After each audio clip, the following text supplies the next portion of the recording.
그래서 단순 비례세율 이렇게 표현합니다. 자, 이게 앞으로 이제 용어 정리한 건데 사실 이 납세 의무자부터 세율까지 그냥 한번 요 위에 있는 문장을 하나하나 세부적으로 쓴 건데 요거 나중에 가면 강론에 가면 다시 배워요. 이거 강론에 가면. 지금은 총론이기 때문에 전체적으로 한번 윤곽을 잡아드린 거고 실제 나중에 우리 취득세 배울 때 납세 의무자 누구냐? 사실상 취득자, 뭐 아니면 주체구주부, 뭐 상속인, 아니면 수입업자 여러 가지 배울 겁니다. 그리고 행위는 취득행위는 어디까지 할 거냐? 이 행위에 대해서 할 거고요. 과세 사항도 구체적으로 배울 거예요. 그 다음에 이제 과세 표준은 원칙, 예외, 특례라고 그래서 신고가에, 시가편에, 사실상 취득가에 여러 가지 용어를 배울 거예요. 세율도요. 숫자를 암기할 겁니다. 숫자. 이렇게 해서 전체적인 내용이고요. 자, 요거를 한번 더 해보죠. 자, 이번엔 사례를 갖고 한번 설명할게요.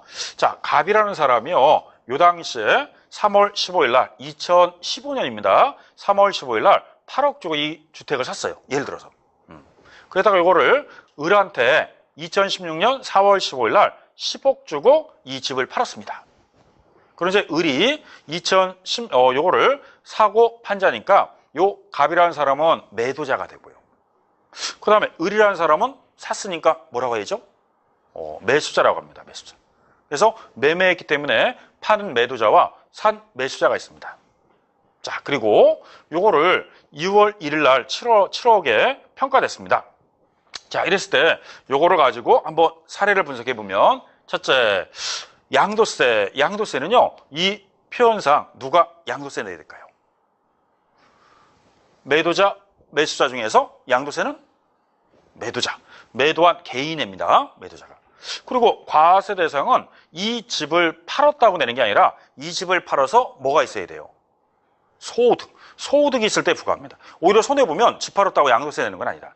자, 소득은 얼마?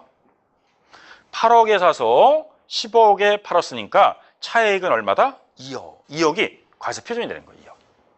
그 다음에 세율은요. 2015년 3월 15일 날 사서 2016년 4월 15일 날 팔았으니까 1년 넘었어요? 1년이 안 됐어요? 1년하고도 한 달 됐죠? 1년이 넘었기 때문에 누진세가 돼요. 나중에 6에서 38%예요. 만약에 1년 미만 보유하고 팔았다. 그럼 40% 내야 돼요. 요거 나중에 우리 양도세 세율 배울 때 누진세도 배우고 정률세도 배울 거예요. 자, 그러면 만약에 매도자가 요날 사서 요날 팔았다면은 이때 거래가 됐으니까 매도자가 양도세 내야 되고 그 다음에 주택을 팔아서 소득이 있었기 때문에 양도세 내야 돼. 전체 가격이 아니라 이때는 차액만큼만 세금을 내야 돼. 요 차액에다가 누진세를 써요. 이렇게 세금을 이렇게 부과합니다. 자, 다음 취득세는 누가 낼까요? 매수자 을이 취득했으니까 취득세 내야 돼요. 자, 을은 요거를 취득했기 때문에 내는 거예요. 취득했기 때문에. 그래서 행위 중에서 주택을 취득했기 때문에 그 주택에 대해서 행위세를 내는 겁니다. 자, 가격은 얼마일까요? 양도세는 차익에다 냈다면 매수자는 얼마 주고 샀어요? 10억. 그럼 10억을 신고해야 돼요. 나 이만큼 주고 돈 샀으니까 주택에 대해서 10억에 대해서 취득세 내겠습니다 하고 신고해야 돼요. 그래서 요 10억을 신고가액이라고 합니다. 그럼 여기에다가 부과하되 주택은 요 가격에 따라 1, 2, 3%가 있는데 6억 원 이하 그럼 1%, 9억 원 이하 그럼 2%, 9억 원 초과했으니까 몇 프로? 3% 내야 돼. 3%. 그래서 나중에 취득세는 3% 부과합니다. 3%. 자, 그 다음에 재산세. 재산세는 누가 낼까요? 갑하고 을 중에서. 자, 실제는 6월 1일 현재 소유자가 냅니다. 그럼 6월 1일 현재 소유자가 누구냐? 2016년도입니다. 2016년도에 6월 1일 소유자 누굴까요? 매수자, 을이죠. 왜? 매수자가 요날 사가지고 요날 소유하고 있으니까 매수자는 4월 15일 날 사서 6월 1일 날 갖고 있으니까 한 달하고도 보름 만에 소유자가 돼요. 그러면 이 소유자가 을이 납세 의무가 돼요. 을이. 자, 그 다음에 주택이라는 재산이 있기 때문에 1년에 한 번씩 이 주택에 대해서 재산세를 내는 거예요. 재산세.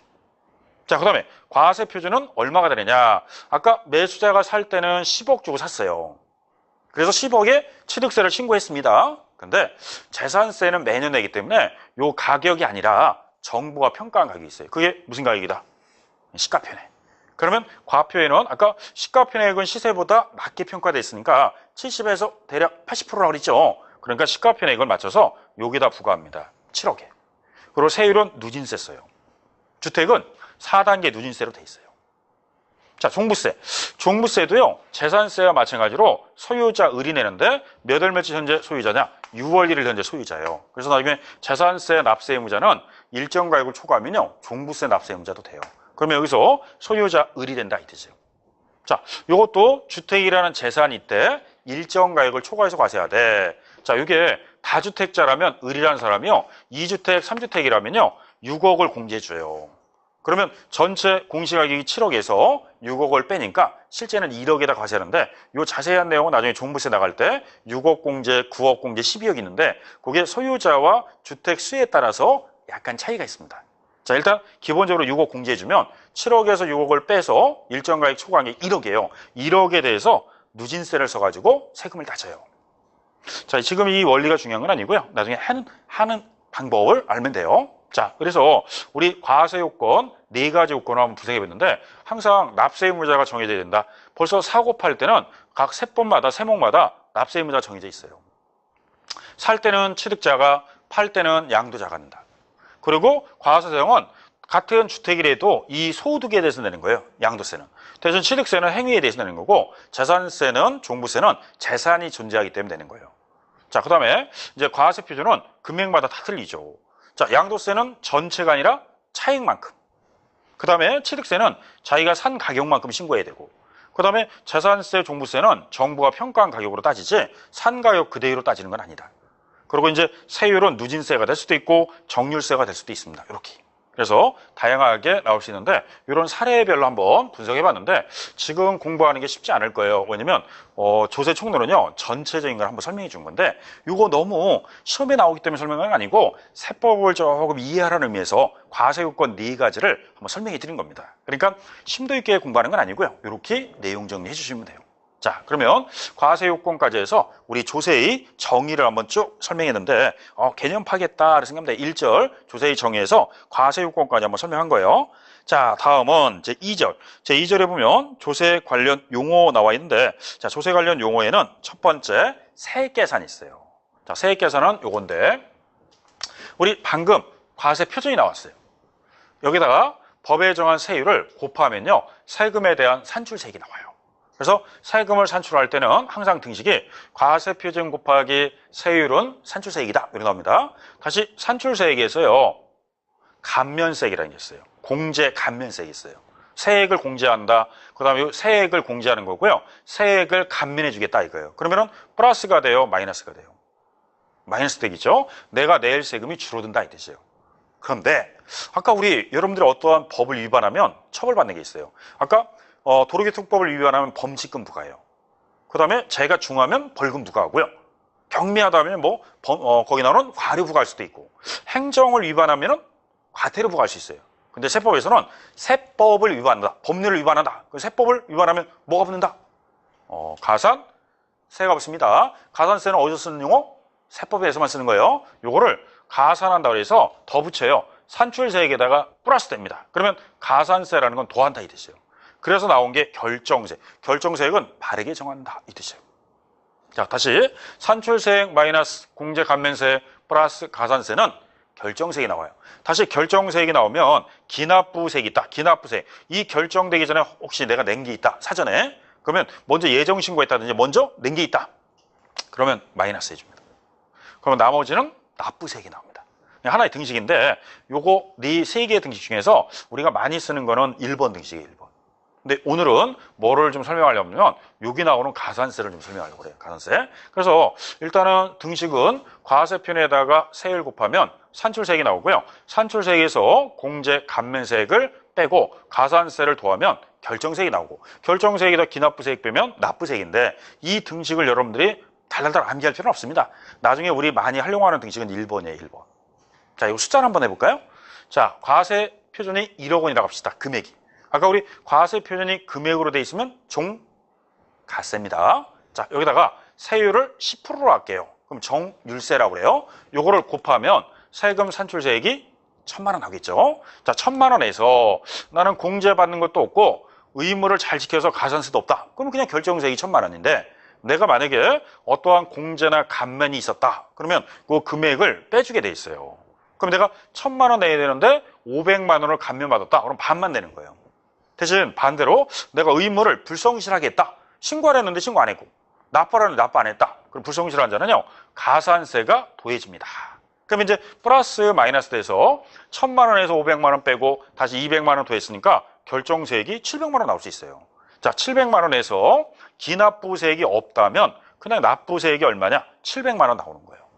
만약 기납부세액이 있으면 빼주는 거고요. 이렇게 플러스 되고 마이너스 돼서 이렇게 금액에 대해서 산출한 거를 나중에 납부할 때는 이만큼 내는 겁니다. 자, 산출세액은 1,000만 원이었지만 감면과 가산세가 플러스 마이너스 돼서 결론 결정세액이 나온 금액에서 납부세액이 나올 수 있다 이거예요.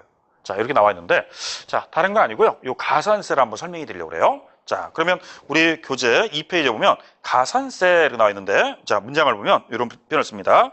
세법에 규정하는 세법, 어느 법? 세법이에요.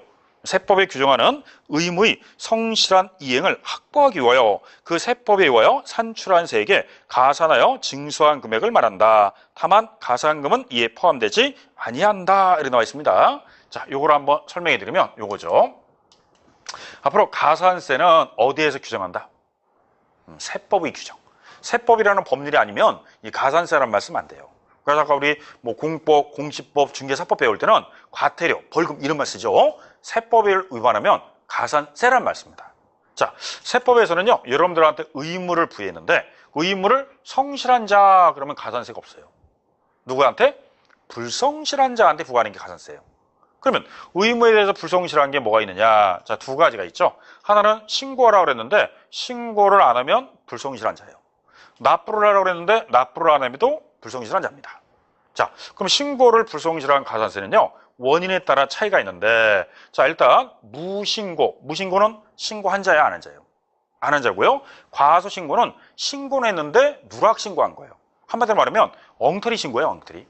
그러면 무신고자하고 과소신고자하고 차별화 둔다면 세법에서는 누구를 더 제재를 많이 할까요? 무신고자. 그래서 일반 무신고자는요 20%, 과소신고자는 10%. 그러면 과소신고자는 부족한 만큼만 10%고요. 무신고자는 산출세액, 납부세액에 20% 내야 돼요. 자, 그리고 부정이라는 거는 부당한 방법입니다. 부정행위로 신고하면 무신고자, 과소신고자는 다 몇 프로 내느냐? 40% 내야 돼요, 40%. 이렇게 원인에 따라서 가산세가 좀 달라지는데, 나중에 우리 일반 무신고자, 부정 무신고자, 과소신고자 이런 말을 우리가 원인에 따라서 세율이 조금씩 달라요. 그러면 10% 더 내는 사람이 있고 40% 더 낼 수 있는데 비율이 크다면 어떻게 해요? 세금을 더 붙이는 게 더 많아지니까 자기가 부담할 금액이 더 커져요. 그러면 이 가산세는요, 부정해질수록 더 많은 불이익을 주겠다 이 뜻이에요. 내가 10% 더 내느냐, 40% 더 내느냐는 큰 차이죠. 그리고 납부불성실은요, 일을 계산하는데 일을 10,000분의 3이라고 해서 하루가 늦어질수록 하루치를 따져서 10,000분의 3을 따집니다. 그러면 일을 10,000분의 3 이렇게 나왔으니까 하루가 10,000분의 3 퍼센트로 하면 0.03%예요. 10일이 늦었다. 10일이 늦으면요 0.3%고요. 100일이 늦었다. 100일 체납하면요 3% 내야 돼요. 3%. 그래서 이게 100일 체납 그럼 3%입니다. 1년 365일이다. 365일이면요 10.95% 나와요. 이렇게 가산세 굉장히 무겁습니다. 요즘에 금리 이자가요, 대출 이자가 2.몇 %, 3%대뿐이 안 돼요. 그 다음 예금 이자는 2%대뿐이 안 돼요. 근데 요거는 몇 프로냐? 10%가 넘어요, 10%. 그러면 이 납부불성실 가산세가 연으로 따지면요 10.9%니까 굉장히 무거운 세금이에요. 그러면 예를 들어 대출금 갚을 거하고 세금 낼 돈하고 딱 하나뿐 있다. 그럼 뭐부터 해야 돼요? 세금부터 납부해야 돼, 세금. 왜? 세금에 대한 찬납되면 하루마다 0.03%씩 연으로 따지면 10.9%예요. 근데 대출 이자는요 연 해봤자 잘 하면은 3%, 3점 몇 프로 이렇게 된다고요. 물론 상황에 따라 다르겠지만 4%짜리도 있겠죠. 그래서 어쨌든 간에 지금 나오는 게 납부불성실도 이게 체납 일수가 많을수록 그만큼 불이익을 많이 줍니다. 자, 요거를 조금 더 구체적으로 말하면 조금 법이 좀 바뀌었는데, 아까 우리 설명하면서 과세 표준 곱하기 세율은 뭐 나온다 그랬어요? 산출세액. 산출세액에서 공제 감면